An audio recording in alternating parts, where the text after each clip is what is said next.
Trying to let everyone in and do the YouTube.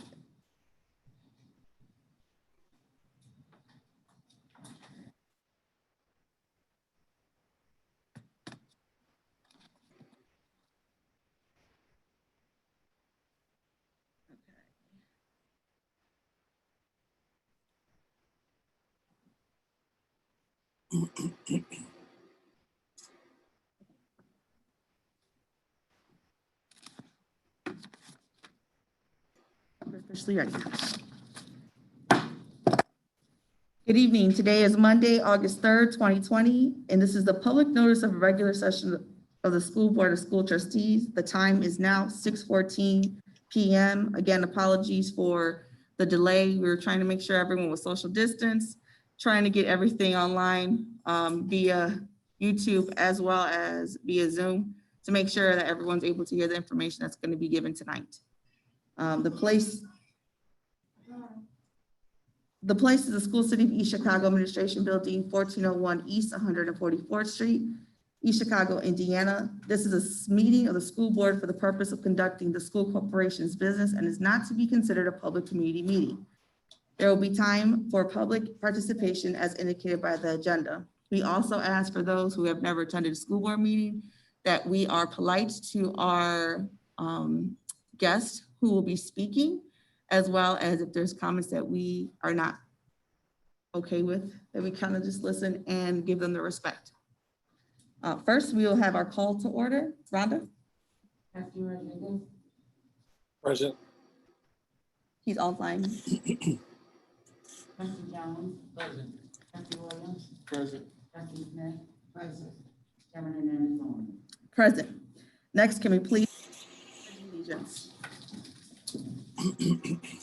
Allegiance to the To flag the flag of the United States of America and to the republic for which it stands, one nation under God, indivisible, with liberty and justice for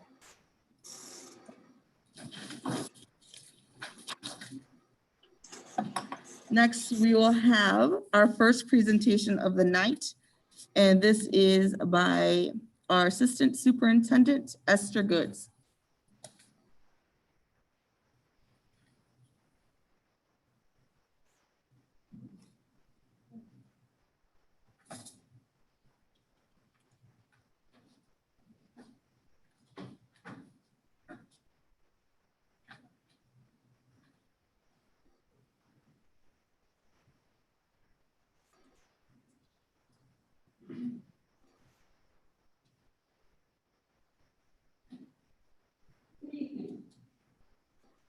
I am here to present to everyone this evening a plan should the school city of East Chicago have to go red, which means totally virtual, remote learning.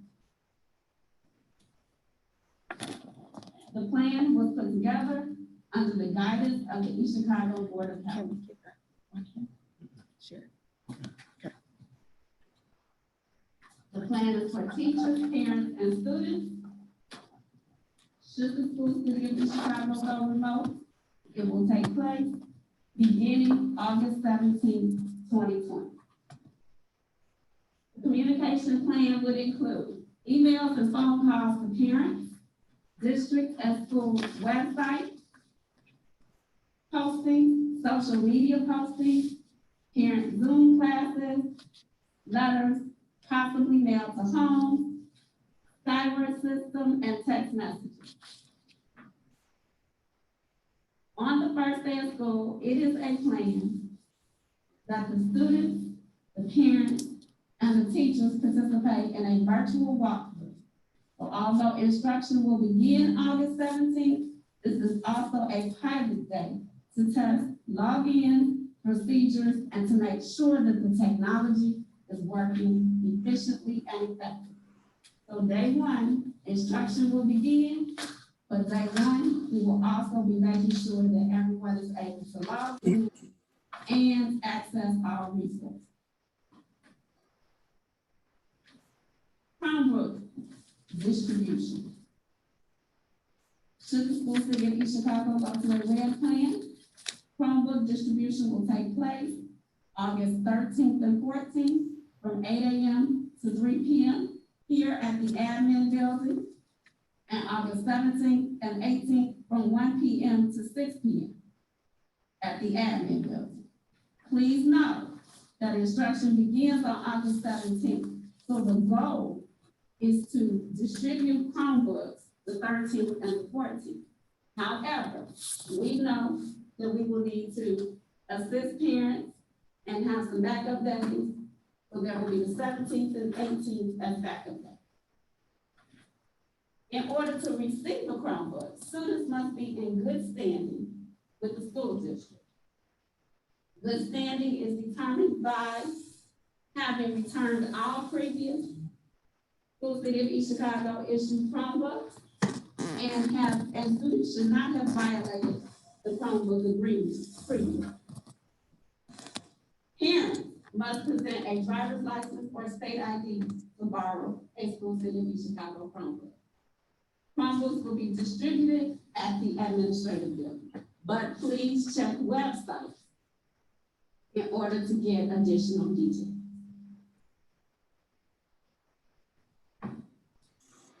Virtual remote learning will model the traditional school day. You are going to see schedules that have been put together by principals and administrators for their school buildings to, as closely as possible, model what would happen in a traditional school day. The instructional day. For pre-K, the start time will be 9 o'clock a.m. and ends at 2 o'clock p.m. Elementary, 8:30 to 2:30, middle school, 8:30 to 3:30, and high school, 7:45 to 2:30. There is a lunch period built in. There's also our late start Wednesday schedule that will be modified as needed. Please note that the schedule is fluid. As the situation changes, we will modify and make accommodations as needed. Instructional format. We will follow the gradual release.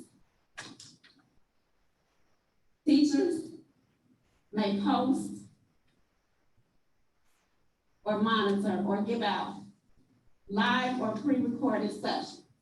They will follow the I do, we do, they do format. I do portion of the lesson, teacher delivers live or pre-recorded instruction for the day, modeling what he or she expects to see from students. We do. That portion of the lesson will involve the teacher and the students working together, participating in rigorous interactive lessons. And then there will be individual group time, the they do portion, where the teacher has assigned an activity for students to complete on their own. This activity will mirror the activities modeled in the I do and we do parts of the lesson. Note, all lessons will be posted in Canvas. This will make it so that both students and parents, as well as teachers, know exactly what to expect and where lessons will be provided. Logins. Elementary students, attendance and login. Elementary students are required to log into Canvas daily and log into each subject of the day. For example, reading, math, their elective, or science. Middle school and high school students are required to log into Canvas each period of the day. Absences and failure to log in. Parents should contact the school before 8:30 a.m. if a student will be absent for the day. Missing assignments will be made up for excused absences. Failure to log into class sessions will be treated as truancy. Students' names will be referred to truancy officers, social workers, deans, and or the Department of Child Services, should that be necessary. Grading scale. Schools will adhere to the current grading scale used in traditional schools. There will not be a modified grading scale for e-learning. Grading practices, teachers will record at least 3 standards-based grades per week in the Skyward digital gradebook. Students are expected to log in and complete assignments daily. Students will have opportunities for conference and check in with teachers daily. So now here is a sample elementary schedule.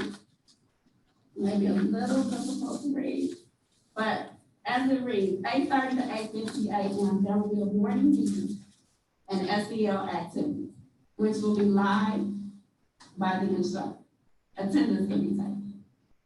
From 9 to 9:20, there will be a literacy mini lesson, live or pre-recorded. 9:30 to 10:30, small group instruction can take place. iReady can be logged into. Individual practice can take place. The art bookshelf can be used, or students may be scheduled into their special. 10:30 to 11 a.m., reading intervention will be live, or the students may have a special. From 11 to 12, elementary students will have lunch. Lunch will be an hour because we have several elementary students who will be traveling to bus stops or to buildings attempting to get their lunch and come back to their home.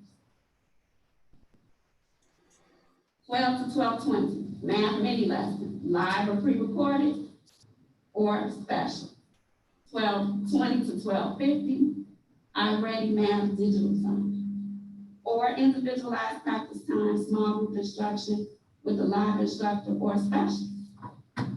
12:50 to 1:20, math intervention groups or special.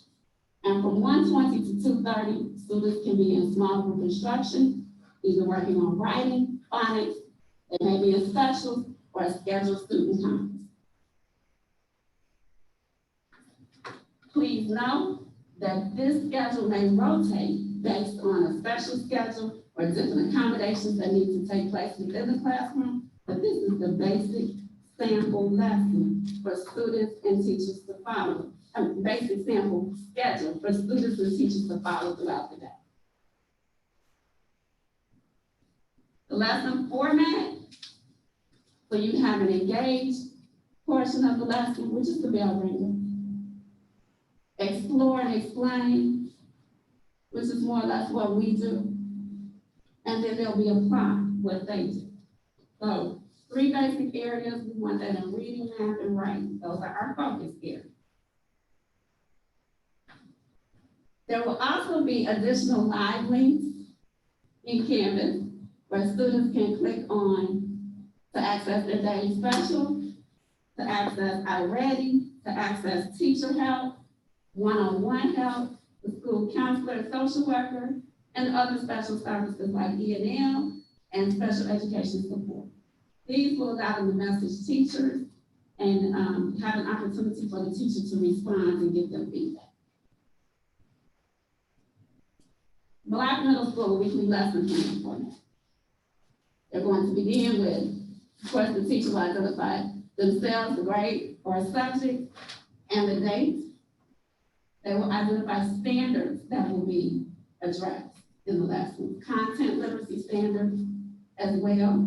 Then there'll be objectives, what we expect to see as a result of this lesson. Instructional resources will be listed. And then we'll decide which assessment the teacher will use, whether it be summative, iLearn, IXL, or Canvas. No NWPS. There's also, at the end of that formatted lesson, there's an opportunity for the teacher to put together the I do, we do, and they do, as well as the formative assessment, the bell ringers, and the E&L modifications that will be made for each day. This allows parents to see what's going on, teachers to see what's going on, and students to see what will be expected of them. Central High School instructional format models, the Black high school instruction, the Black middle school instructional format. They will also be used for I do, we do, they do, and formative assessment with a focus on writing, inquiry, collaboration, organization, and reading. Those are soft skills that they have identified that the students will need to go further in life. Career and technical education. Career and technical education will follow a different format. Because the governor's workforce cabinet will continue to require CTE students to engage in face-to-face learning at least 50% of the time, the CTE students will attend school in a hybrid instructional situation. Transportation may be provided to CTE students. They will be able to access breakfast and lunch on site. And the CTE staff will communicate with parents prior to the start of the school year in regards to each student's course requirement. Social emotional learning and support staff. The school counselors and social workers will deliver social emotional instruction to students at least 2 times per week. At the elementary, it will most likely take place during the morning meeting from 8:30 to 8:50. The middle school and high school have it designed in their bell schedule throughout the day. This will do 2 things. Provide students an opportunity to express their feelings and emotions in the learning environment and develop coping skills, as well as give support staff an opportunity to check in with our students, because we need to meet the needs of the whole child. How to connect with parents and students for a plethora of reasons. School medical staff will communicate with parents to schedule appointments for students to come in for vision exams and immunization. Meaning, the school medical staff will reach out to parents, make appointments, have them come in, and update the child's record. Chromebook care. Students should take general precautions outlined in the more extensive plan. We're gonna turn that one off. I'm sorry, the Zoom is stating that there's an echo. So we're gonna, there's a computer right next to you that's probably getting the echo. To take care of the Chromebook. Now you're, Oh, thank you. Students should keep the Chromebook clean and refrain from eating near the devices. Students will be issued a Chromebook with the School City of East Chicago asset tag, meaning it should return with the asset tag. And it must be returned at the conclusion of the e-learning period, unless otherwise designated by the superintendent. Chromebooks are the property of School City of East Chicago. They should not be misused or used to inflict negativity on anyone else, i.e. bullying. Parents will sign a Chromebook agreement and provide a driver's license in order to obtain the School City of East Chicago Chromebook. See the plan for more details. It will be posted online. Special education. The School City of East Chicago will continue to provide special education services to students with individual education needs. Students and parents should plan to contact the student's teacher of record for IEP modifications, annual case reviews, updates, and progress checks. Concerns and questions should be referred to the building principal or the special education staff. The special education department will ensure students receive contracted services as well as instructional services. Learning labs and other supplemental services will also be available to students. Technology challenges. What happens if your technology doesn't work? Contact the IT help desk. You can email the IT help desk or create a support ticket repair form. There will be a link from the website online. Passwords and security. Do not share usernames, passwords, or allow others to use those accounts. Memorize your username and password or write them in a safe place. Parent tech support link. Just recently, principals and teachers have posted a plethora of parent tech support links on the website so that parents can access different how-to videos on the different technologies that we use in the School City of East Chicago. So like Canvas, Skyward, different platforms that we use on a regular basis. There are videos that you can access for how to use them. Here's the link, and it will be posted as well. Hotspots will be stationed in the parking lot of each school.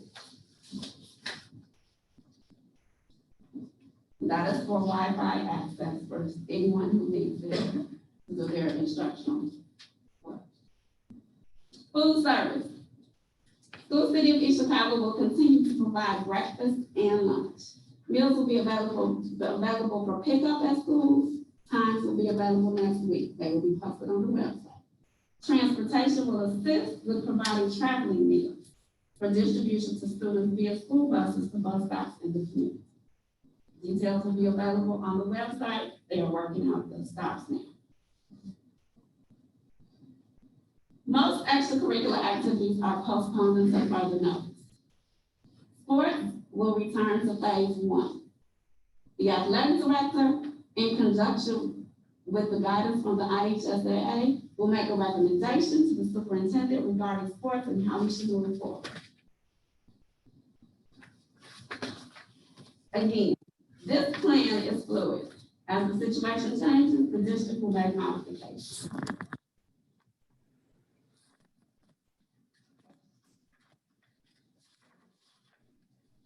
You know, I have a couple questions for you.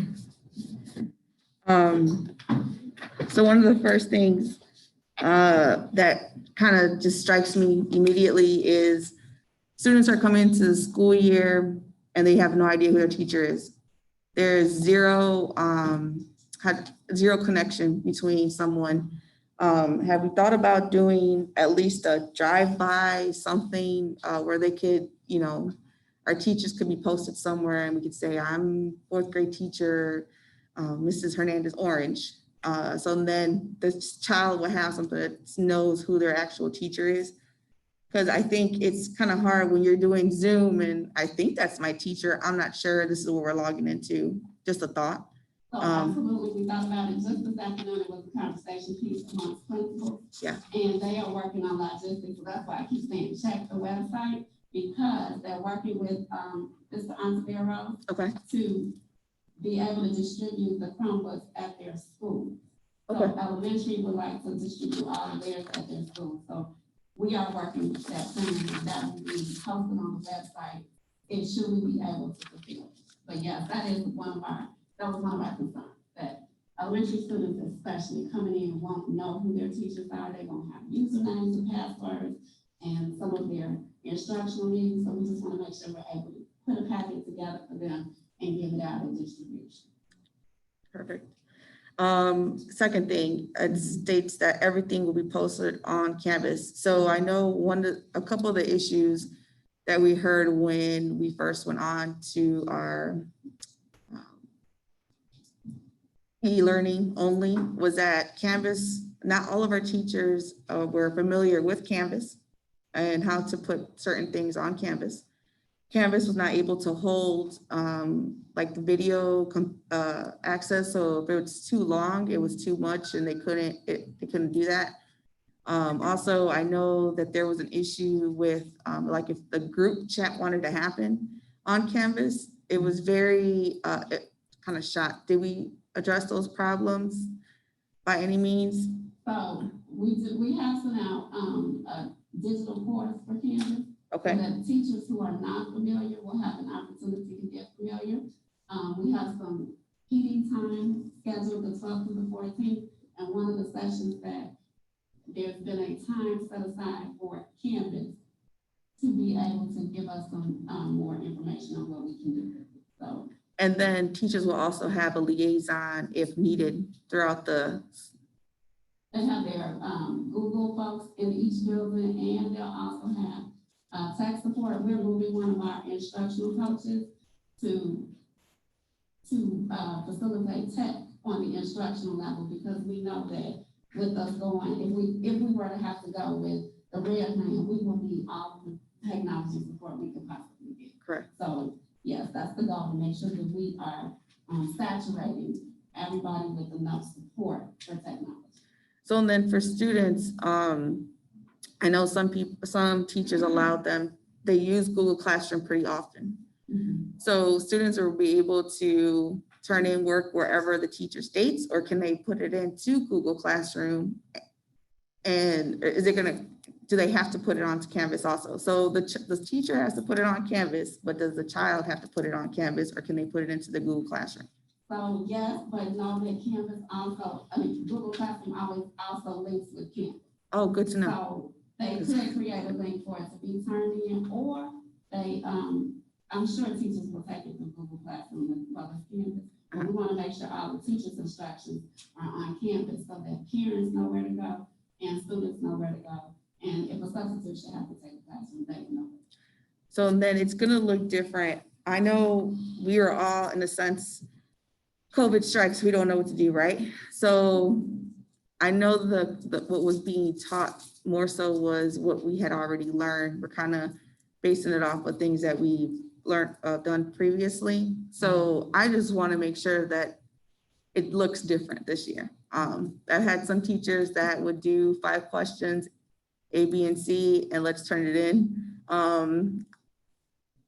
I hope, my hope is that it looks a lot different. And we are demanding a little bit more from parents and students and teachers, because I don't want it to be that our students continuously fall behind and fall behind and fall behind, because again, our main point of being here, and there's only one point, and that's the students.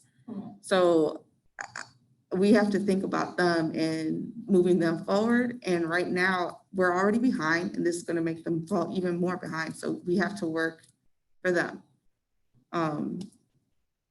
Another question I have. Can I address Ms. Orange, that comment?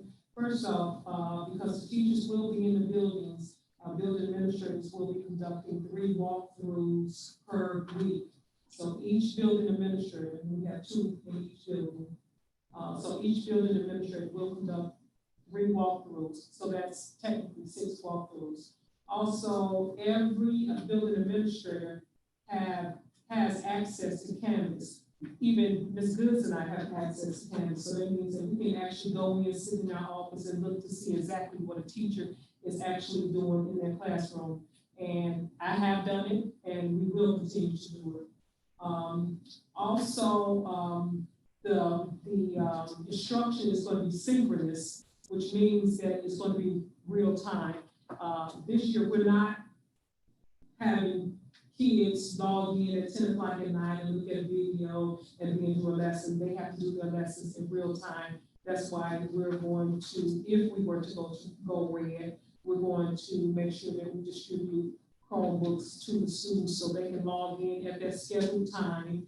Teachers are going to have what we call office hours. Those kids can log in along with their parents and they can ask questions if they are also going to. So absolutely, it's going to look much different than it did this year. It's going to be more rigorous. Our teachers are going to be in the buildings. They're going to have all the technology that they need. They're going to have all the resources that they need. They're going to have access to their principals. So absolutely, it's going to look completely different. And Ms. Good pretty much has made sure that our plan works that way, that we are going to make sure that our kids get and receive the instruction that they need to. It's just very important, and I want you all to send this message out to the parents. It's just going to be very critical that those kids are logging in throughout that day and adhere to that schedule. But yes, it will be good. It's going to look very different. And just to begin with that, so I held a principal meeting this afternoon and explained to them that I will be walking through your building, be it virtually, be it physically. I will be walking through, and I'm going to want to see some things. And I've given them a list of questions for reflection that I will be looking for when I walk into classrooms, be it virtual or physical. That I'm going to want to know what teachers are doing and what students are doing, what type of engagement is taking place. We want to make sure that we're not cheating our children. We want to make sure that they're getting the instruction, the rigorous instruction that they need. Because what we don't want, we already have the lag from summer, and we have the lag now from the spring. And so we don't want a whole year's lag. Our kids can't afford that.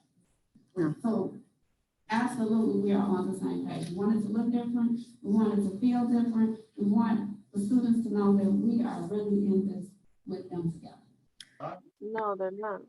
My next question is in regards to student engagement. So I do know that it's hard, right? So I know for our special needs students, it was really hard for our kids to stay on for more than 10 minutes, 15 minutes. How will elementary students be engaged for longer than the 20 minutes that you're asking?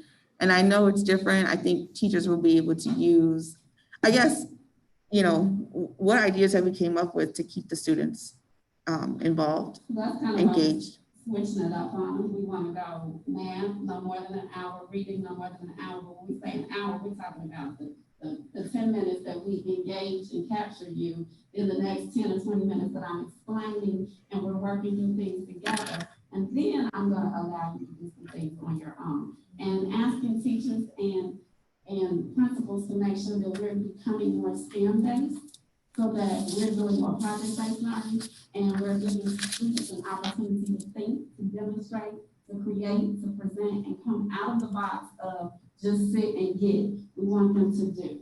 So those are more things that you can do, especially with technology, because it's not about Googling an answer. It's more about, here's my research tool. Let me research and put something together so that I can show what I know. Mm-hmm. So we're asking for more of that. So if I could just chime in again, the I do, we do, they do is cause the students to continually move from one activity to the next without actually moving. So for example, the I do, that's teacher gives direct instruction for 15 minutes. So I think it's reasonable to expect the kids to sit and listen for 15 minutes. Then using that same standard, then the kids can now work on something that was related to that direct instruction. In 15 minutes, again, those kids move to another activity. But it's all centered around that same standard, but we just have them moving mentally. Then we move to another lesson. So we are very creative, or we're going to be very creative, making sure that we're not sitting talking to the kids for 1 hour, because we all know that kids' attention span is it's not long enough to sit there for 1 hour. So we're going to provide those teachers with their professional development to make sure that they are constantly engaging those kids using that same standard, but with different activities. Another question I have is, so I know a lot of the issue, or some of the high school teachers had students who would go to work in the morning, since now they were able to, so they were considered essential workers. And our high school teachers, they're awesome because of the fact that they do whatever they have to do in order to make sure students are getting their credits and their time in. So they would answer phone calls at 11 o'clock at night, 10 o'clock at night. And I understand we want to go to that where they're actually at our time frame for school. But what happens if they don't? A, B, I think our teachers, because they care about our students, they're going to do whatever they have to, and they will accept the fact that, they come in at 10 asking a question, they'll do their work later. So what are we going to do for those type of students? Because I know if you're going to allow them, if they're going to be at home, some of them are going to go to be essential workers. They have to work for their household. So are we making exceptions? Are you telling teachers it's okay? What are we doing with that? So we're trying to mirror our school day as much as we can virtually. So I'm going to say no to that. Employers will have to realize that kids are technically in school at the high school from 7:30 until 2:30. I think it gets a little muddy and messy when kids are all over the place, teachers are all over the place, people lose track of things. So we're going to reiterate the fact that even in high school, our school day is 7:30 until 2:30. If the kids do not log into their math class at 8 o'clock, that starts at 8 o'clock, they will be considered absent. So that is the only way that we actually could mirror our school day to look exactly like a school day. Otherwise, we're going to end up with some of the same issues that we had throughout the spring. And in my opinion, it lacked the fidelity and integrity of actually getting the credit for the course, because there's no possible way, and I was a high school teacher, there's no possible way that I can keep up with 125 kids turning in a lesson whenever they wanted to, however they wanted to. It's just impossible. cannot happen. So we're going to stress back to those parents that those kids have to log in. If we have to write a letter to the employers stating that schedule those students after 2:30, because they have to be in school from 7:30 until 2:30. Additionally, a significant amount of our students are CTE students, and they will need to do the hybrid instructional model, and so they will need to be able to be in school during the school day. So we want to make sure that we are modeling as much as possible. And of course, if we need to write a letter, we will.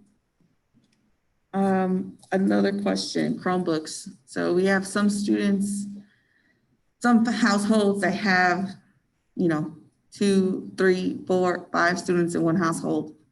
What are we gonna do with Chromebooks? Are we gonna allow them to have more than one? Is every student gonna be able to get one? If we're saying that students have to be online between that time, that means every single one of them would have to have it, correct? So is that where we're? Yeah. And then with the books, with the welcome, is that when we're gonna give out books? If we need to give out books, and how do parents bring their books that they actually took home with them from last year? Because I don't think we did a collection, if I'm not mistaken, correct? Some schools did, some schools did not. The elementary schools, pretty much the kids, they have workbooks, so they held on to those books. Most of the high school kids, they left the books in their lockers. So middle school kids, most of those kids turned in their books. But yes, yeah. So those workbooks, those usually belong to the students, and we just pass those out every year. So yes, we're gonna do like a drive-through where they're able to bring them back and we're gonna give them out? Okay. Absolutely. And my final thing, I only had a couple questions. This will be online? Yes. We can post the presentation as well as the plan. I think we need to find a way to get it in Spanish to our Spanish speakers family. Not only this, but also just a presentation. And even if you have to, I'll come in and translate if you need to. I know Ms. Alvarez can also, but both needs to be online. And we're also planning on doing video. We got videos for the end of the week, and we talked with Ms. Alvarez about it. A lot of people did like the videos. I'm getting a lot of good feedback when you guys are both on there. So, and again, I know you're working. I just want to make sure, kudos to the both of you that are working. We talked about the text message program. You guys are on it. Again, this is extremely hard. I've been on meetings with other school board presidents, and I hear their change. I hear every day. So I thank you for coming up with this plan, and I know things will change. And teachers and parents and students find someone to talk to if something's not working out. Because if it's not working out, we need to find a way to make these changes happen. So.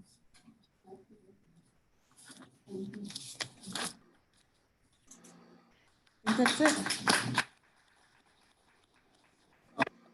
Oh, I'm sorry. I just chime in. Go ahead, chime in. I don't have any, but I mean, you ask your questions. I didn't know if somebody from the public. Hey, Madam President, Well, first, let's wait till afterwards for the public expression for our. So that question thing, that was just for the board? Yes. Okay. Trustee Rodriguez did have a question. Go ahead. my question was involving hotspots. Have they figured out, say, for example, if students can't go to the parking lots of schools, what are hotspots available or no? Yeah. Would hotspots be available or no? Hotspots will be available, and parents can pick those up when they pick up Chromebooks. In addition to the. I didn't hear, I'm sorry. So what they're doing, that he didn't hear you. We have the boxes that are available that we purchased last year.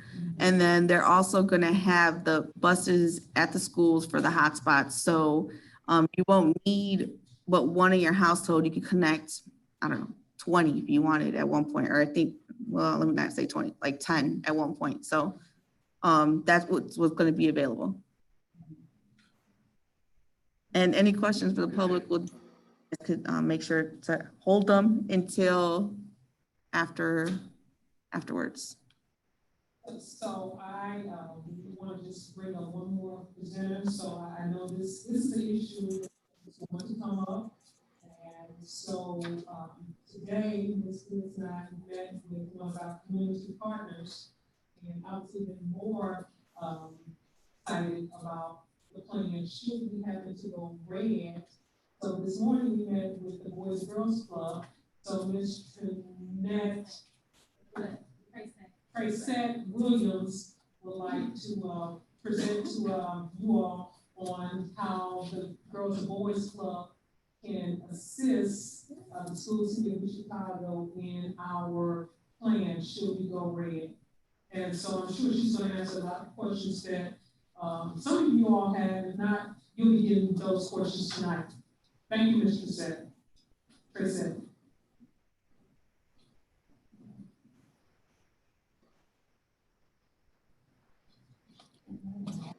Hello. The, I am President White. I am they the have club questions. director of the I'm Chicago hearing. Fashion House Boys and Girls Club.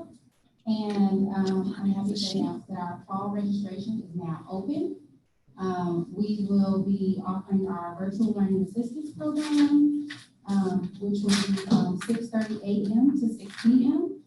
And that will be offered at a weekly rate of $90 per week with $20 each additional child. We do have the assistance for any family that needs it.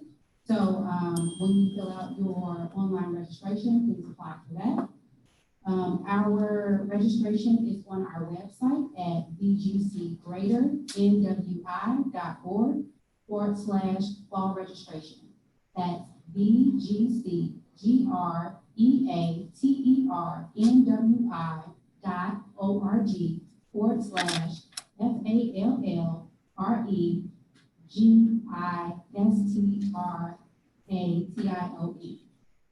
And if you need help with fall registration, or if you have any questions about our COVID-19 operating procedures, give us a call at 219-398-1344. Again, that's 219-398-1344. Our programs for the fall will start August 17th. We will have transportation for School City of East Chicago students provided by School City of East Chicago. Our program is at limited capacity. We're offering registration to the first 144 members. In order to reserve your spot, you will have to complete the online registration as well as pay the $20 deposit. The $20 deposit will go towards your weekly pay. If you do not have a membership, please complete and attach the membership application on the fall registration form. And through our partnership with the Foundation of East Chicago, all East Chicago students will be offered a free membership. So again, programs will start August 17th, starting at 6:30 a.m. till 6 p.m. Transportation will be provided by the School City of East Chicago. Breakfast and lunch will be provided by School City of East Chicago on site.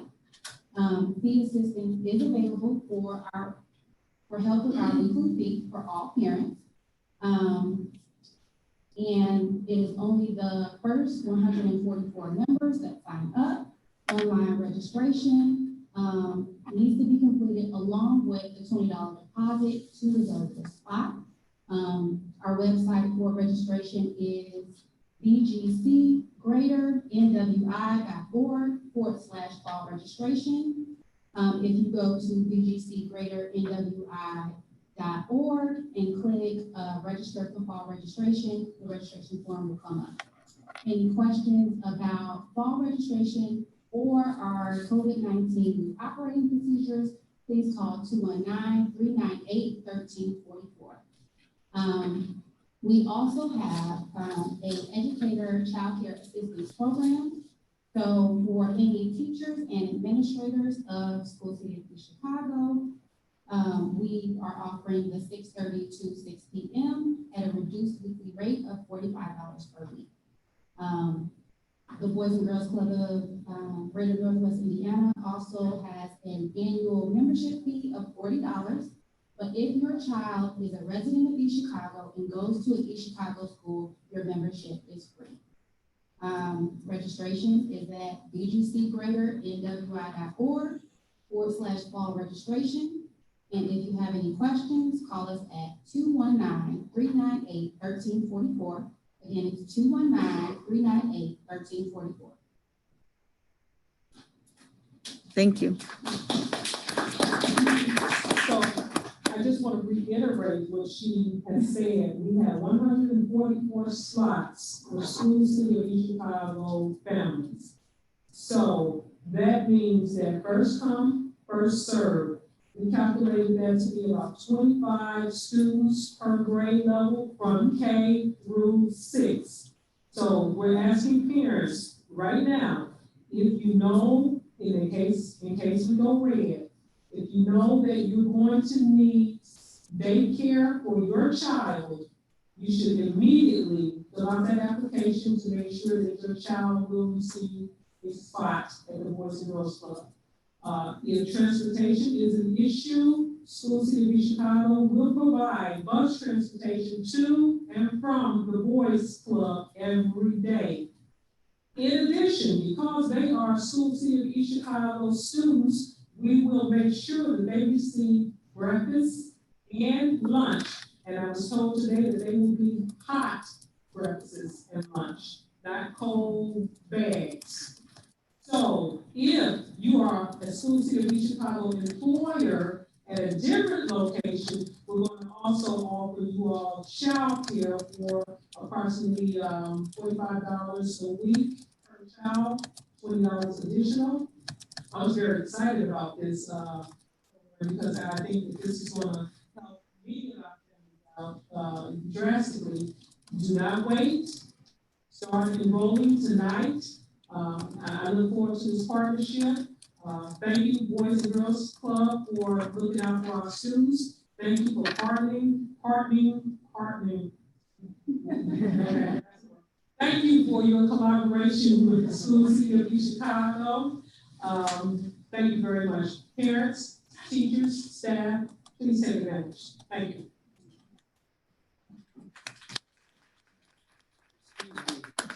Can you once again say your name, because I think we got two different names for this. Tracette White. Tracette White? Yeah. Not Williams? Yeah. Okay, thank you. We have another one, right? I have a problem. As soon as we're done, so what I just asked Ms. Wright is, regardless if you guys are able to answer questions in your time, we're gonna have everyone sign, we'll have sheets at the end like we did last meeting. So you can fill out any of the questions that you have, so they could be addressed either on the website, or if we could do it online, however, but we will make sure to address. I just told those that were on Zoom, anyone who has questions, I'll make sure to send it to Ms. Wright as well as Ms. Goods, just for the sake of time, because I feel like I'm looking at what we have here, and I'm sure everyone's kind of what we have as questions. So, but we'll make sure to address everything. With that being said, I think we have one more presenter today. Am I not mistaken?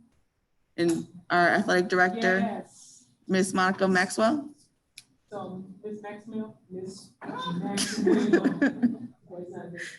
Maxwell, can you please talk about our athletic program, please?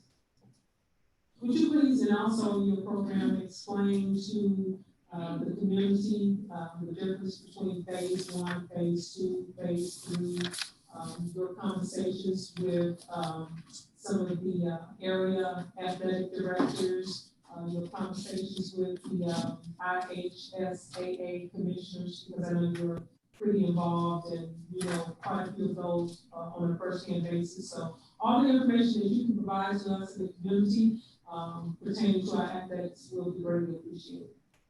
Good evening, everyone. On July 6th, the state of Indiana opened athletics for the entire state. The School City of East Chicago chose to delay that by a week. We started on July 15th. We ended up shutting down on July 15th and have been shut down since. So I've talked to, just about every area athletic director. And everyone is doing different things based on their current circumstances. It's a very, very fluid situation, changing on a daily basis. So what happened, we found out on July 13th, we thought we were good, and then things changed a couple days later. So, today actually started the first official day of fall sports. Our teams did not practice, waiting on the whole thing. Okay.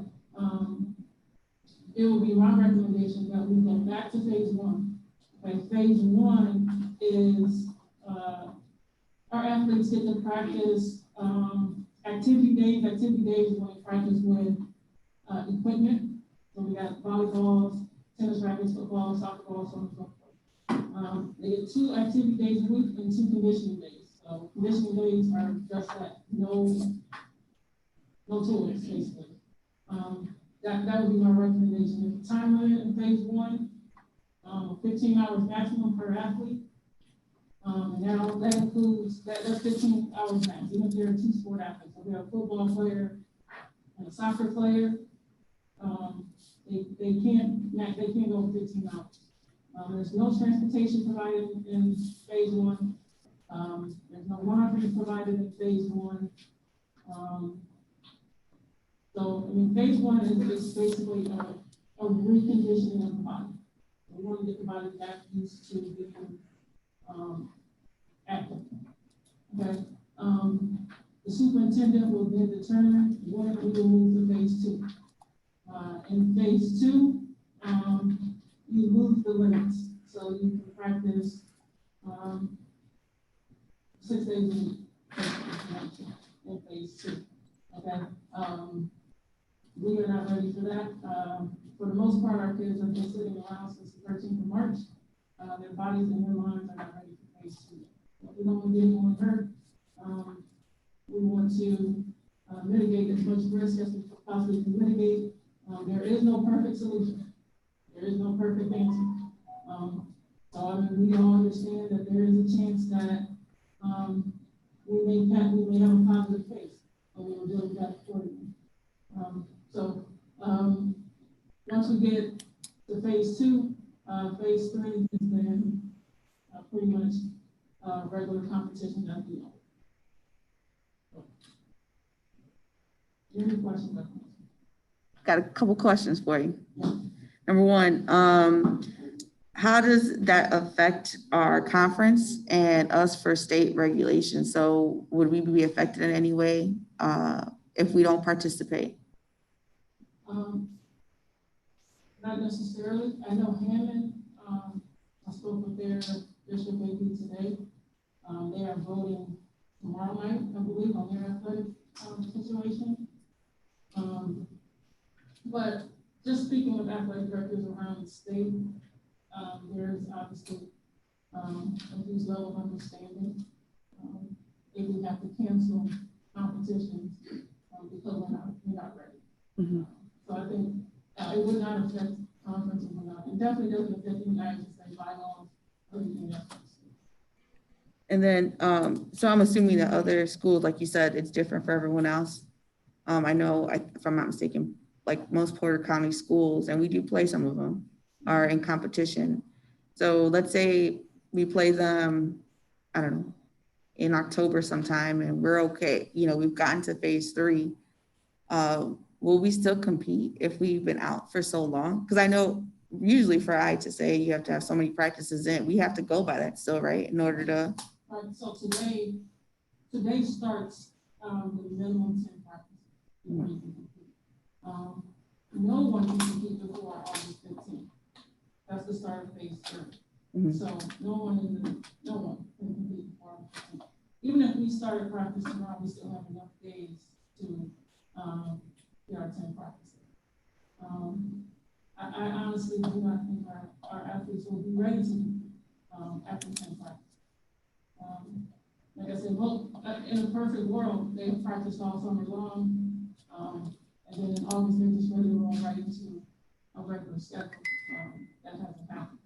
Mhm. So, to try to eliminate the risk or mitigate the risk of someone going out there and getting injured, I would not recommend that we practice, that we compete after 10 days. So then my other question was, so we're going phase one, let's say we go phase one, right? Mhm. And that means coaches are still asked or told to participate with their teams and go, work out face-to-face and or online? Is that what we're doing? Or, because my thing is we're holding teachers accountable and making sure that they're checking in and they're doing their part. So how does that look for our coaches? Yeah, so, our coaches will conduct, activity days, conduct a regular practice. Okay, we have a process in place where we have a screening procedure, we have temperature checks, and all of that has to be turned into the athletic office. Okay, so they would be responsible, I'm there every day, to see them, see what they're doing. The good thing, one great thing about our facilities is that they're so spread out. We have the luxury of most of our teams not having to share facilities. So, that's a plus for us, but as far as accountability, I'll be there. And is the weight room going to be open to our students, even though, because I know the community members are able to go in there? Are we still going to allow our students to go in? I know I think when you gave us the information, phase one was that, but are we going to allow it still? Yeah, I've met with Coach Peterson on multiple occasions. He's allowing our teams in there by appointment, so that he can try to keep them kind of socially distanced from not only the other teams and the public, but from each other as well. So, the Coach Peterson has a pretty good plan in place for scheduling out the weight room. So I know a lot of people have stated that because we had athletic backgrounds, some of us, this is important to us, and it really is important. We've experienced already a couple of transfers because of the fact that they're assuming we're not going to have competition at all this year. We've already had, I don't know, it's a possibility to have loss of scholarships because of the fact that children might not be able to get that competition play in. Have we discussed with our coaches what we can do for those students who are seniors, can't play? What can we do for them to get them scholarships still? I haven't discussed, we need to give them some exposure. Yes. Yeah, no, I have not discussed that. Until we're in a situation where sports are eliminated, and if sports are eliminated, it will come from the governor's office. And so if we're closed, everyone's closed. Yeah. But I have not discussed how we can get them exposed virtually, but there are ways. I mean, we have Huddle, for instance, they can send out virtual videos, highlight tapes, that kind of thing. I haven't had a chance to meet with And I know one of the things that we used to always have in our athletic office are those transfers. And while I never want to see a student transfer because of the fact of sports, I know it happens. How are you area directors? Are you guys actually coming down on that a little bit tougher, or we're just letting it happen? That's students who are losing and funding we're going to lose eventually. I'll say this, transfers are protected by bylaw. And if it's not a legit transfer, we are protected by the bylaw. So, if a student transfers out for athletic reasons, we know that, and we'll deal with it accordingly. The IGSA will back us on that. Our superintendent will back us on that. But we understand that there is a huge possibility that people will start transferring out or transferring in based on situations in other districts, basically because of that bonus. So, yeah, there's a little bit of a red flag alerts up because of that. So we'll deal with that accordingly. Any other questions from the board? I do, Monica, if you don't mind. And you probably already discussed this and said this, and I probably just missed it.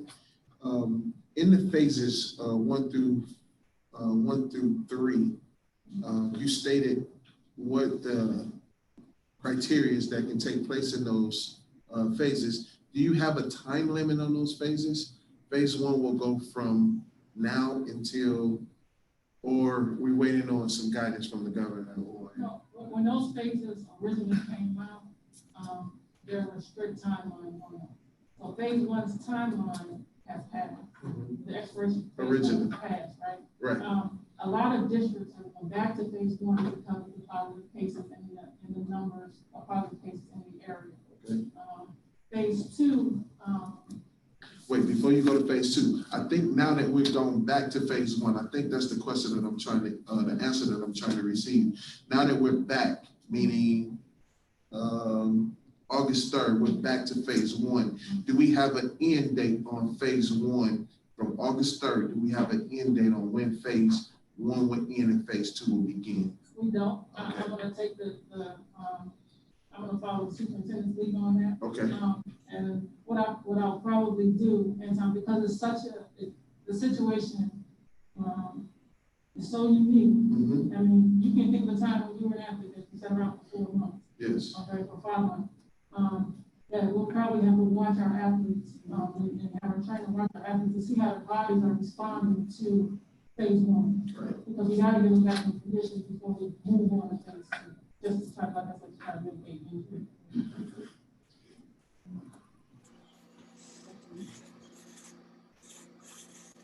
Okay, once again, you will be able to ask your question on the sheets or in your time when you speak.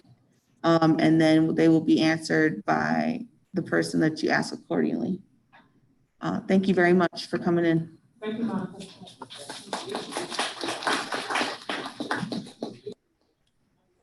Excuse me, can we please be respectful of the meeting? Thank you. Thank you. Again, when you write your question down or your complaint or your comment, we will give it to the superintendent in a box. She in turn can answer the question at a later date if she's not going to stay here. Okay, so next we'll go on to the business portion of the meeting. The first item is approval of distribution of payroll. What is the pleasure of the board? Madam President, I make a motion. Trustee, yes, Trustee Rodriguez makes a motion for. Trustee Smith seconds the motion. Are there any questions? Run roll call, please. Trustee Rodriguez? Yes. Trustee Jones? Yes. Trustee Williams? Yes. Yes. Chairman Anderson? Yes. Item number 2, approval of claim dockets. What is the pleasure of the board? Madam President, I make a motion for approval of claim docket. Trustee Smith makes a motion for approval. Trustee Jones seconds the motion. Any questions? Run roll call, please. Trustee Rodriguez? Yes. Trustee Jones? Yes. Trustee Williams? Yes. Trustee Smith? Yes. Chairman Anderson? Yes. Item number 3, approval of personnel report. What is the pleasure of the board? Madam President, I make motion for approval of personnel report. Trustee Smith makes a motion for approval. Trustee Jones seconds the motion. Any questions? Run roll call, please. Trustee Rodriguez? Yes. Trustee Jones? Yes. Trustee Williams? Yes. Trustee Smith? Yes. Chairman Anderson? Yes. Item number 4, approval of e-learning plan fall 2020. Superintendent Wright. In consultation with the Chicago Health Department and after careful review of the COVID-19 rates, I am asking for approval of the grant plan for the start of the 2021 school year for the first 9 weeks. We will revisit our return to learn plan at the appropriate time and make further future decisions based on the recommendation of the East Chicago Health Department and the use of the COVID-19 data. What is the pleasure of the board?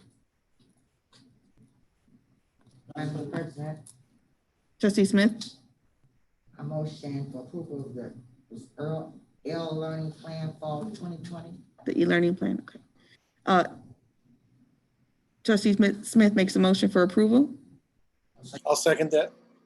Trustee Rodriguez seconds the motion. Any questions?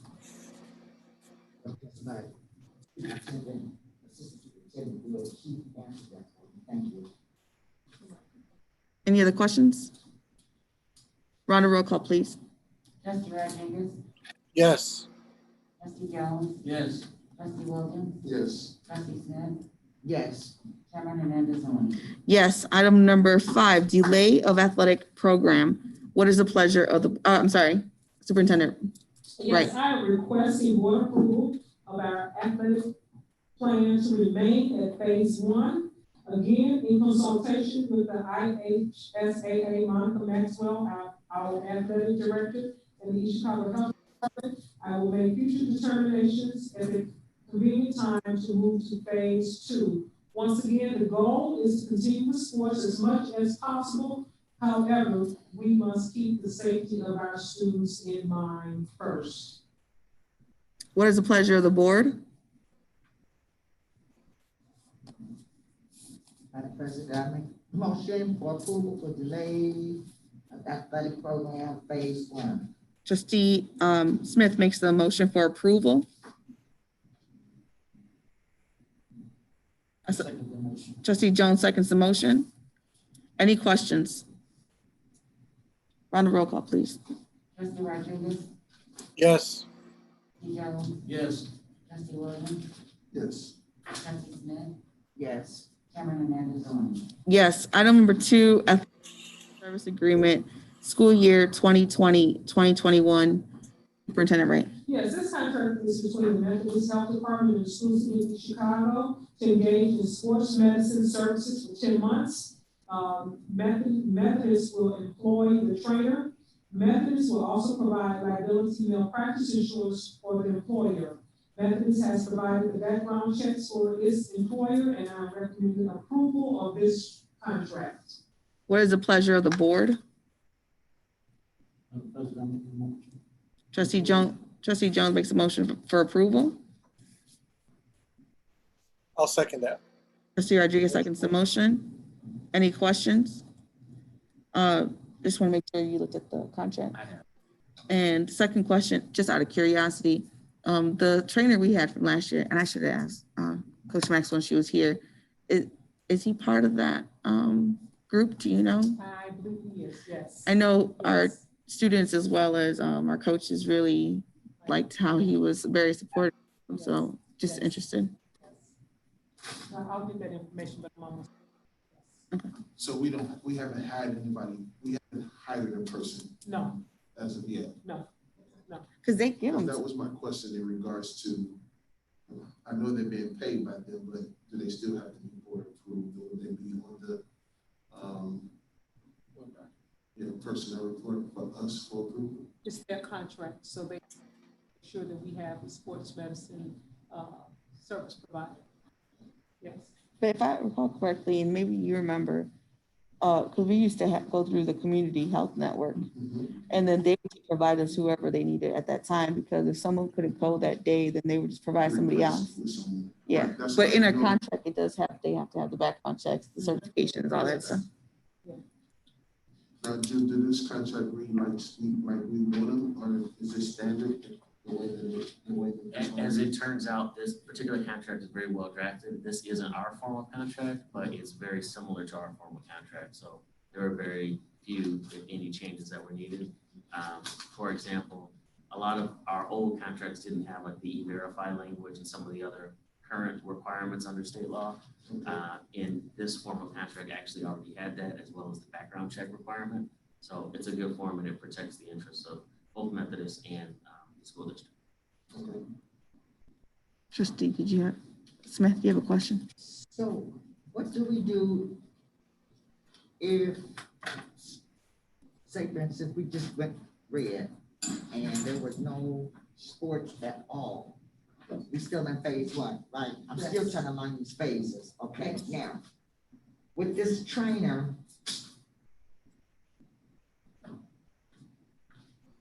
I need some clarification on, I know what a trainer does, but I'm just trying to figure out, okay, if there was no school at all, if we went all red,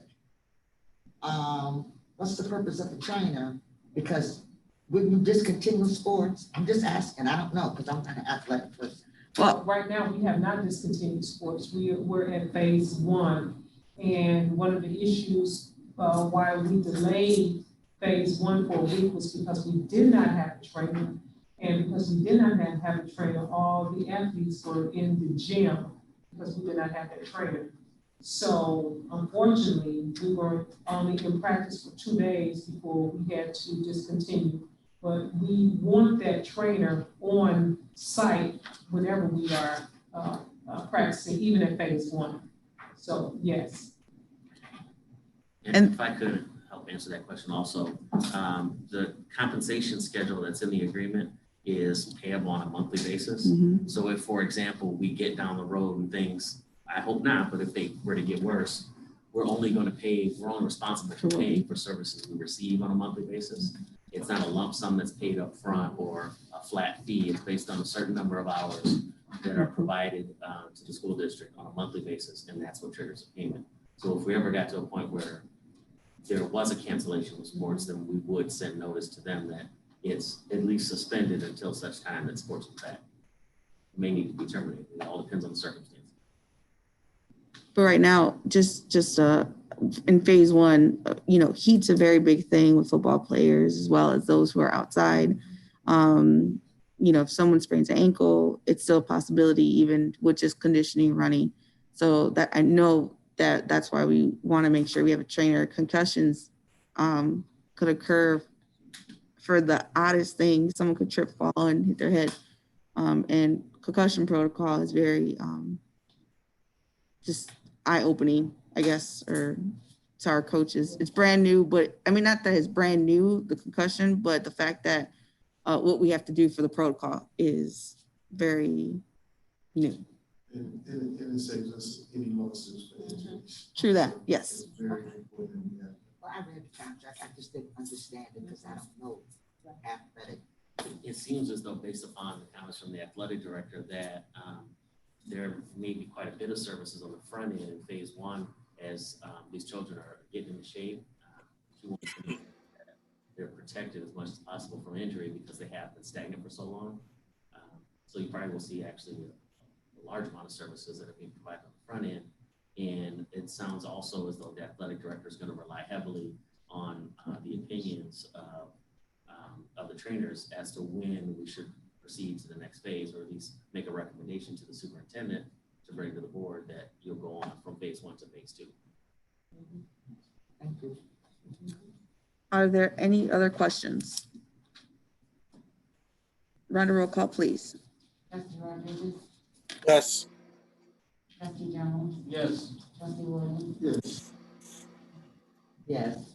Chairman Hernandez on. Yes. Item number 7, Community and Schools of Lake County MOU. Superintendent Wright. Yes, this is the MOU for communities and schools of Lake County and the School City of Chicago. As you all know, the communities and schools who have been partnering with Chicago for a very long time. And we have Mr. Thomas Johnson, who also works for communities and schools here. Communities and schools will implement effective strength-based strategies for positive youth development as part of the out-of-school time program at Harrison, Lincoln, Block, and East Chicago Central. This will be delivered in the manner decided upon by the School City of East Chicago, which will be virtual until such time as School City of East Chicago administration determines it is safe to deliver in-person after-school programming. I don't know if you all know this, but communities and schools usually offers 3 hours of tutoring after school at each of those buildings. This year, however, as part of their MOU, communities and schools will also reimburse School City of East Chicago transportation costs associated with transporting students when the Youth Plus program after school ends, when virtual schooling ends. So request approval of the MOU with communities and schools in the school cities of Chicago.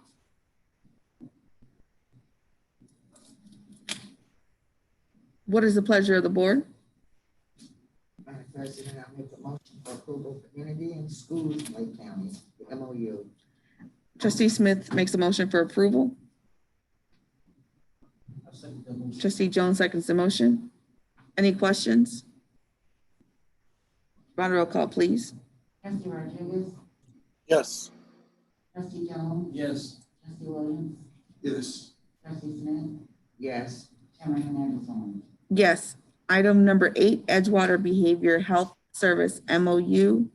Yes, this is an MOU with a mental health and counseling facility to assist students in trauma and or with mental health related issues prescribed by the IDOE and the Indiana Department of Education, Senate Act Enroll 246. That's part of their requirements that each school district must partner with a mental health institution. So I'm requesting board approval of the MOU. What is the pleasure of the board? Madam President, I'll make a motion to approve the Edgewater Behavioral Health Service MOU. Trustee Rodriguez makes a motion for approval. Second. Trustee Smith seconds the motion. Any questions? Roll call, please. Trustee Rodriguez, Yes. Jones, Yes. trustee Williams, Yes. trustee Smith, Yes. Chairman Hernandez on. Yes. Item number 9, Infinity Counseling and Wellness Center MOU. Yes, to ensure that we have more than enough services for our students who may experience few more mental issues here. I am also requesting approval of Infinity Counseling for the same purposes of assisting our students in trauma and mental health related issues. What is the pleasure of the board? Trustee Jones makes a motion for approval. Second. Trustee Smith seconds the motion. Any questions? If I'm correct, we're mandated now to give Yes. more, Yes. and not just to our special needs students, but also to our Yes. overall because of COVID-19. Yes. So we have one MOU in Gary and we have one in Maryville. So we have a diverse group and service activities. Indeed. Any questions? Roll call, please. Trustee Rodriguez, Yes. Jones, Yes. trustee Williams, Yes. trustee Smith, Yes. Chairman Hernandez on. Yes. Item number 10, Workforce Innovations Contract for Service 2020-2021 school year. Yes, we have our newly appointed CTE director here tonight, and she's explaining the Workforce Innovations Project.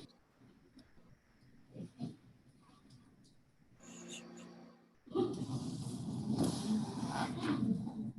evening, everyone. My name is Lauren Lee, and I am the new CTE director and the adult education director this school year. Our contract is with the Center for Workforce Innovations, which is CWI. And this is basically a contract for our adult education students. This past year, we had 2 instructors. We just finished our paraprofessional training where we had 10 students pass that certification exam. And just to reiterate also that this is to absolutely no cost to the school city. This is completely funded through Center of Workforce Innovations for any costs of instructors or resources or anything like that.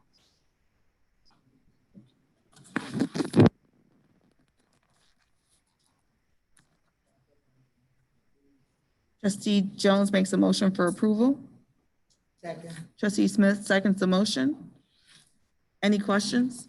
I just want to make sure, Ms. Lee, just to verify, we've always had an adult ed program in some capacity. Am I correct in saying that? Yes. I know some community members have stated that we have not, but I wanted just to triple verify. Yes, yes. And we just spoke about it today with the superintendent, that it will be virtual at first. So we'll be doing that through Zoom this, for the first part of the school year. Perfect. Thank you. Thank you. Thank you, Ms. Lee. Any other questions? Well, she answered it. it would be virtual. I was gonna ask, was it gonna be there? Oh, one thing. Can you kind of just give us a progress report, you know, about the program? You know, like every 3 months, you know, our reports are written down. Yeah. I would appreciate that. Any other questions? On a roll call, please. Trustee Rodriguez, Yes. trustee Jones, Yes. trustee Williams, Yes. trustee Smith, Yes. Chairman Hernandez on. Yes, approval, I'm sorry, number 11, approval of special education contracts for the 2020-2021 school year. Ms. Paul, Ms. And I do have to apologize, Ms. Paul. I did ask Ms. Wright for you to present. I was on the call, I was on there late for our special students. And I wanted to make sure that some of our board members also heard what you had planned, because I think at first we were all blindsided from all the departments, like what they were doing. And because of the fact that you guys did a great job on, what was it, Friday, last week? Last Wednesday. Wednesday. Yeah. I wanted to make sure that they were able to hear. So I don't know if you want to wait to the public portion of the meeting, or do you want her to kind of touch base on that? Is that okay? Well, I had a Zoom virtual meeting with the parents, and we had quite a few parents join us. The purpose of the meeting was to listen to their concerns, their suggestions, and then for them to hear what we were going to do as a special education department. And so we were on for probably an hour and a half, and we presented the A and B plan and our part of special education. So for example, the face-to-face, of course, we talked about how services would be limited to going into the classrooms, because we were going to, of course, limit the movement around the building. But then also to online, how services would be offered. And we talked about how our special education teachers will work with our general education teachers to provide the supports, and our paras would also be part of the program, whereby they might break out into small group, and so that the kiddos will have that extra help. They'll have their accommodations, any kind of services within that classroom. We talked about how our supports for services as far as our speech OTP team would be, teletherapy. We talked about how they would offer a set schedule for a specific day, a specific time, and it would be set each week. How parents would assist with that. We really like to get the parents engaged. As you know, we bring the parent in, we're actually helping us to work with the kiddos. We're going to be we're going to start with a student binder this year. And what that binder is going to do, it's a log. It's going to have, the service people will provide, it's going to be the student's name, the date of service, the service provider, what occurred, the data, for example, progress toward the goal, and then a signature. We're going to try to support a signature or secure a signature, whether it's going to be the service person, the general teacher, the special ed teacher, the parent, or the student. And those will be turned in, and we'll be checking those weekly. The supports will be just like a regular day. You know, some of our students, the parents were really concerned about, well, my child has a one-on-one parent that supports them all day for academics. Well, they have that. And I said, we will follow the IEPs to the letter of the law, as much possible. If we have to amend, we probably amended 300 IEPs last year. We had virtual conferences. We were very successful. We're going to do that again this year. We're going to try to keep our conferences online or phone calls, because of course we don't want to bring in a lot of people into the building and all of the exposure. So what we'll do is we'll hold those conferences via Zoom. It also then alleviates or lessens the time of people transferring from building to building or what have you. And we saw an increase in parents' participation with our Zoom meetings, so that's really helpful. And there's one other thing I wanted to say about. Of course, it slipped my mind. I'm just kind of talking off the top of my head right now. But all in all, the meeting was very successful, and parents offered some great suggestions. They were worried about, some parents wanted face-to-face. So how we're going to do that is we're going to schedule those kiddos into a specific building. We're going to offer speech, OTPT on a specific day because the IEP say they have transportation in there. We'll have to provide the transportation to the building. Parents will have to be diligent about making sure the kids get on the bus and come here. If we should close down because the governor says complete shutdown, all services will be online. But we're going to work to try to provide the services because we know face-to-face services are the most effective. But we also have to keep safe. That's most important. So many of my parents did say that they were going to go online. Any questions? Trying to cover a lot. I have like a 24-page plan. Yeah, it was pretty on. So, but I do want to, also to Learning Lab, we're going to make sure we have them at the high school and the middle school. And what that is there's a teacher in Paris available to schedule kids in for accommodation, testing, just reteaching, making sure they have that extra support. We want kids to be successful. And we had that up and running at the high school. It was very successful. The kiddos scheduled themselves in. They were able to log in. There were parents that helped. A teacher was very helpful. And so we're also going to make sure we have that. Thank you. You want to talk contracts now? Okay, contracts. I know we have 2 speech contracts on there. Those are 2 returning speech pathologists. They are with the same company, and they will provide services to the kids, students, like I said, either face-to-face or online. Do you have any questions about the contract? No, if I could just jump in. This is part 2 of the contracts that you approved at the last board meeting. We just only got through half of them on the agenda, and this is the other half. So they're all the same format as the ones you saw at the last meeting. Okay. Thank you. What is the pleasure of the board?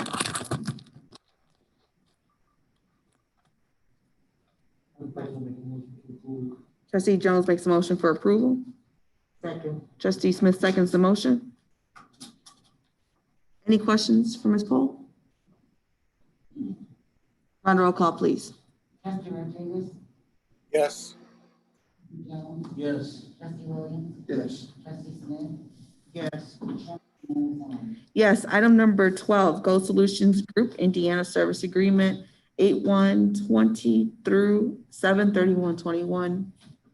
Ms. Paul? Go Solutions is a company that helps us capture Medicaid dollars for billing. They help us to secure as much of the Medicaid funding that we can so that it assists with contract services, purchasing of medical equipment, if a student needs a feeder or various medical equipment, these dollars are used to purchase those types of things. And this company helps us to secure and capture as many of the dollars as we can. We've worked with those solutions for quite some time. In fact, I think the reason it's by itself is because of the contract was pretty lengthy. Do you want to say anything about Yeah, this contract in particular is pretty extensive. We've got a history, the district has a history with this, and they provided services in the past. There's a lot of this agreement, even more so than our standard. So instead of working in reverse, we utilize their form of contract that dealt into a lot. It went into a lot of specialized areas, but it does adequately protect the interests of the district, and I do recommend Thank you. Any questions? I'm sorry, what is the pleasure of the board? Madam President, I make the motion to approve the Just- Go Solution. Trustee Smith makes a motion for approval. And second the motion. Any questions? I just, out of curiosity, when do we get families in to talk to them about Medicaid for our special needs students? We start at pre-K. Are you talking like the Medicaid waivers? and stuff like that? Right, because I know not everyone knows that the special need child is the child that, I mean, regardless of income or regardless of anything, the special need child is the child that they're able to receive it. So out of curiosity, I just wanted to know if our school district is helping with offering that to begin with. I actually have one of my meetings, because I have monthly meetings for my parents. One of them is actually Miss Ophelia Gymnast. She comes in and talks to them about capturing any of the different supports for families, so Medicaid, the Medicaid waiver. She goes over and talks about all what the ARC provides. And actually, we even set up meetings with parents to fill out the information. A lot of our parents are so overwhelmed and they just don't have the support that they just don't fill out. And I have kids that are graduating, students that are graduating as seniors, and now they're asking about, how do I get that support? And sometimes it's kept. But we every year at our conferences, we talk about getting them the support that they need, and we offer a ton of resources because we want to make sure our parents know about what's offered and what's available to them at any time. Thank you. In fact, we log it in our notes because that's part of my requirement, that I want to make sure we are offering whatever the parent needs. Thank you. Any other questions? We contracted with Go Solution before. Okay? Yes. I thought so. Any other questions? Round of roll call, please. Trustee Rodriguez, Yes. Jones, Yes. Trustee Williams, Trustee Smith, Yes. Chairman Anderson. Yes, item number 13, Northwest Indiana Healthcare Donation. Superintendent, right? Yes, I'm requesting approval of the mask from Northwest Indiana Health Care for teachers. What is the pleasure of the board? Madam President, make a motion to approve. Trustee Jones makes a motion for approval. Second. Trustee Smith seconds the motion. Any questions? Just clarification. It's not only teachers, it's whoever's in the building. Teachers and staff. Sorry. Even then there's more Yes. teachers who are probably in the building, but it's for everyone. Okay. But we have plenty of masks. We have so many masks sitting around this building, right? Way to be prepared. We have a lot of masks. You all have a lot of masks. Any questions? Round of roll call, please. Trustee Rodriguez, Yes. Jones, Yes. Trustee Williams, Yes. Trustee Smith, Yes. Chairman Anderson. Yes, item 14, approval of student handbook. Superintendent, right? Yes, the approval of the student handbook, I know you're probably aware that, up until recently, we had 3 different handbooks. We had a handbook for elementary school, we had actually 4. We had a handbook for pre-K, we had a handbook for elementary school, we had a handbook for middle school, we had a handbook for the high school. So one of the tasks that I thought that I would tackle when I first became superintendent was that we were going to be like other districts and we were going to have one handbook. So we took all the books and we kind of, united them together, and now we have one handbook for the district for K through 12. So you don't have to search for 3 or 4 different handbooks. Although the pre-K handbook that's not included in this approval will be coming next board meeting. But we have one handbook. It's nice and long and thick, approximately 50 pages. So in the event that you all will just want something to read, please have at it. But I want to thank Jeremy Torres. It's really free. It's something different that when you all see it, you're probably going to enjoy it. So I'm asking for approval of the School City of East Chicago's student handbook for school year 2021. One handbook. And here it is. Oh, you have it, okay. This is not the actual handbooks, this is just for draft. What is the pleasure of the board? Madam President, make a motion for approval for the one handbook. Trustee Smith makes a motion for approval. Trustee Jones seconds the motion. Any questions? When we hand this out, it's gonna be physically handed to them? Are they gonna be online? How do they sign off?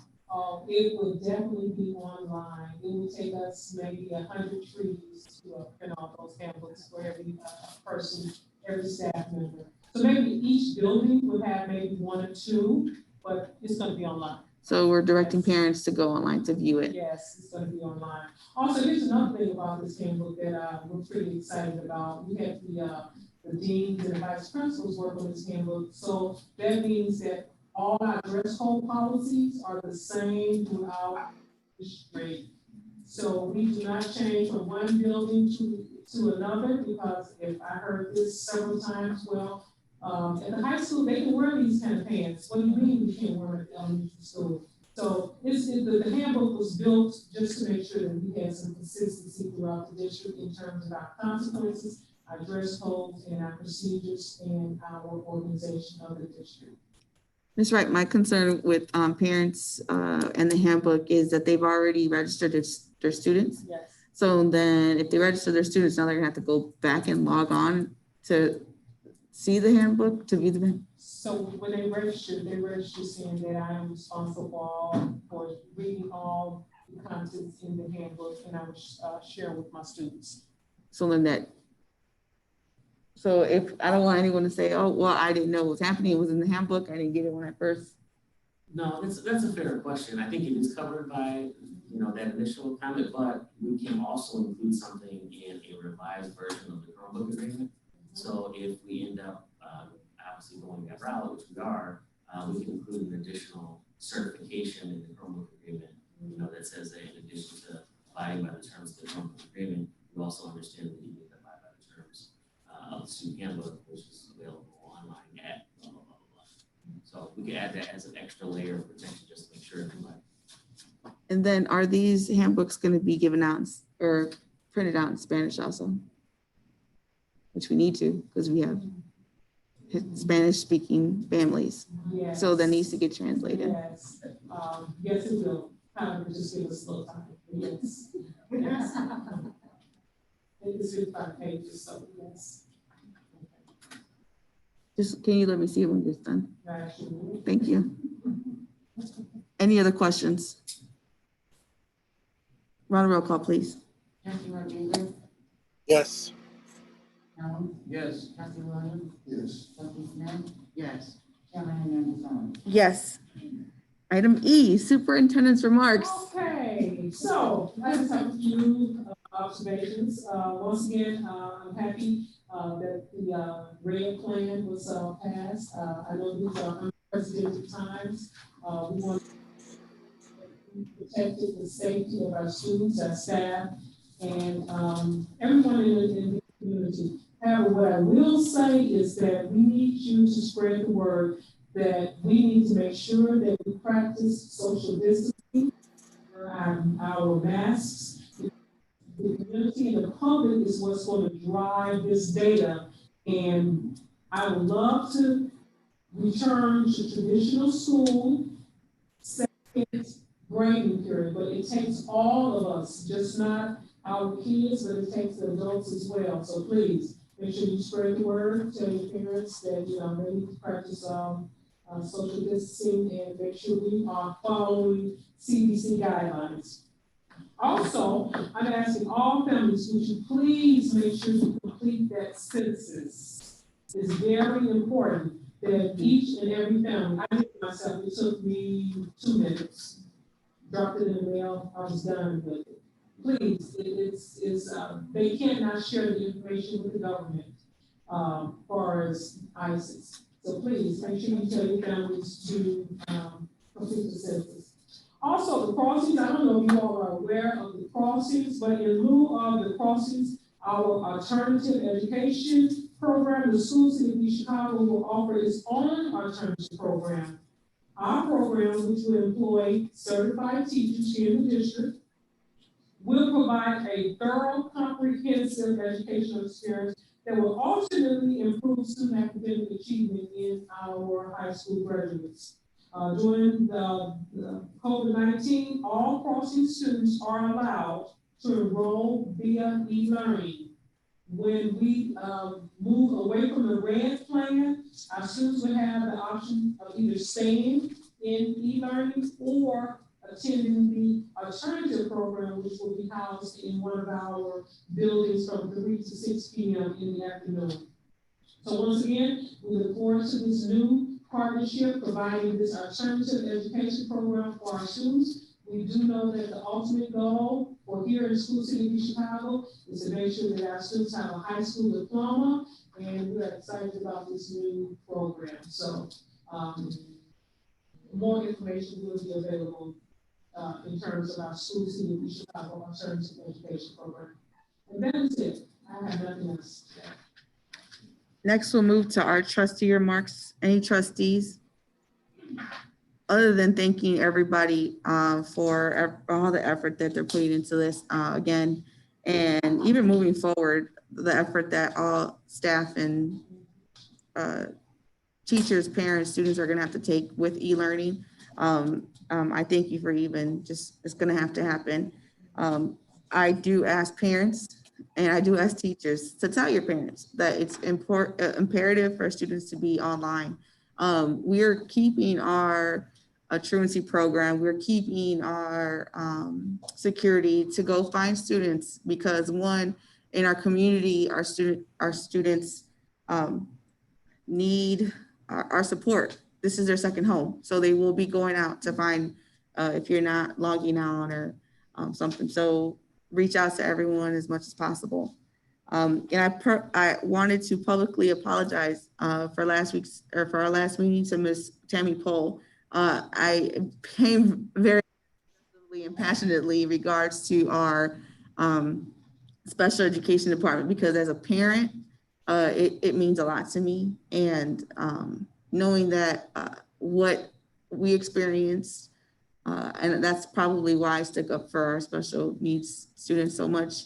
My two boys are at Central, but special needs always hold a special place in my heart. So again, I apologize for just kind of going in a little bit. Any other trustee remarks? Next, we'll have public forum.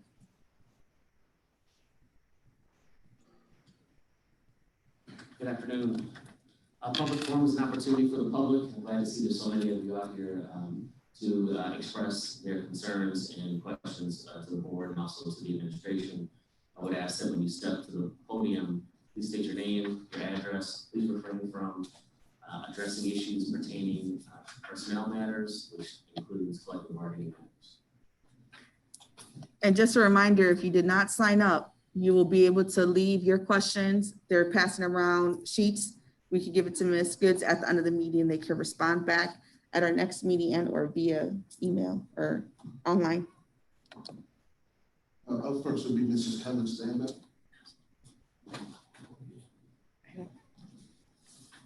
Hello, good evening. I just wanted to say on behalf of the teachers union and other staff in East Chicago, thank you for making the tough decision to keep us safe and start the year with